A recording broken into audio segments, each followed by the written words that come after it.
Buenos dias from Peru. It's a bit bumpy. I'm just rolling out of San Ignacio. This is my second little pueblo that I've been to here in northern Peru. Just had a little hostel. Had my first ever Peruvian ceviche in Peru. Now I know that there are a few Ecuadorian people following my YouTube, and for these people it's just so important to find out the truth once and for all. Which one is better? Ecuadorian ceviche or Peruvian? I hope I'm going the right way. Actually, I haven't checked the road signs. Oh well, I'll just sort of ride around for a bit talking and then actually figure out how to get out of here.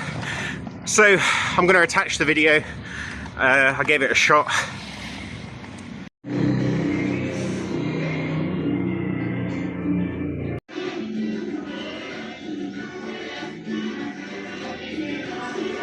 He's very big. So look, those of you who know me know that I really like spice. I consider the chili pepper to be such an essential part of my cuisine, and especially in places like Ecuador.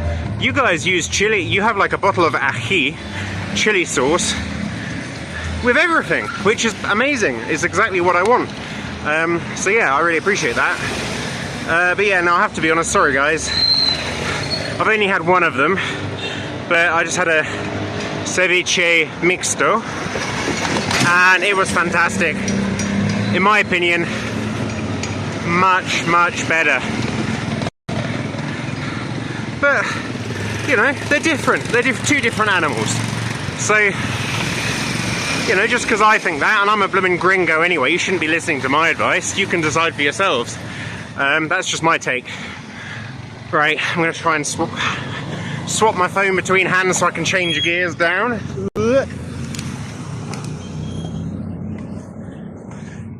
Okay, right, up and up and up we go. I think we seem to be on the main road. I think this is the way out. Okay. So, a couple of first impressions of Peru.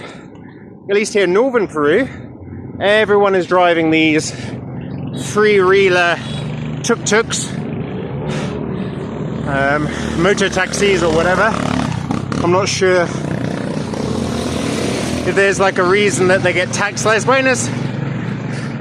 They get taxed less than a four-wheeler, or maybe import costs are too high for cars. Cars are crazy expensive in Ecuador. They're like 3 times the price for the same model as what you might find in somewhere like the United States. So I don't know how the hell people afford to buy them, because you're rarely looking to pay less than sort of $6,000 for a used car with a few years, a few miles on the clock. So maybe that's it. I first thought all of these guys are taxis, but it seems to be the main vehicle that everyone's got is a blooming tuk-tuk.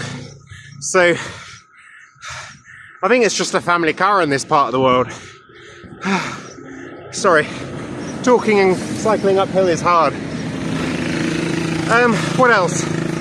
People are really friendly here. Let's go stop and chat. People are really nice. I'm not saying that Ecuadorians aren't. I think they're maybe just a little bit more reserved. But riding here, I get a lot of people go, "Hey, gringo, ¿de dónde eres?" and stuff like that. Lots of kids call out to me in the street, which is really cool. They're always like, "Ay, ¿dónde eres? ¿Dónde estás?" I tried saying Inglaterra, but people don't seem to know what that is. They're like, "Argentina? Inglaterra. ¿Qué tierra?" Okay, so I'm trying sort of Británico, Reino Unido courses, things like that. So, got a beautiful day, bit of sunshine. Yesterday was stupidly hot, and I suspect that today is going to be the same. It's about 10 AM. I usually don't get started particularly early. I should maybe I need to start thinking of getting out of bed a couple of hours early so I get a nice cool start to the day before the heat gets on. I think I've only got about 700 meters of climbing to do today, so I think we start with that, and then it's gonna get a nice descent, and then it's gonna sort of go flat for a while. So this is the only day of flat riding that I think I can expect in the whole of Peru, unless I go down to the coast. And well, I've been recommended not to go to the coast in Peru, because, as a cyclist at least, because yeah, apparently the traffic is pretty horrible. So I think I'll be giving that one a miss. So really, my next stop, I'm working my way towards Huaraz. I think I'll probably get there in about a month. It's about, the distance between here and there is about the same as the whole length of Ecuador. Peru is obviously a much bigger country.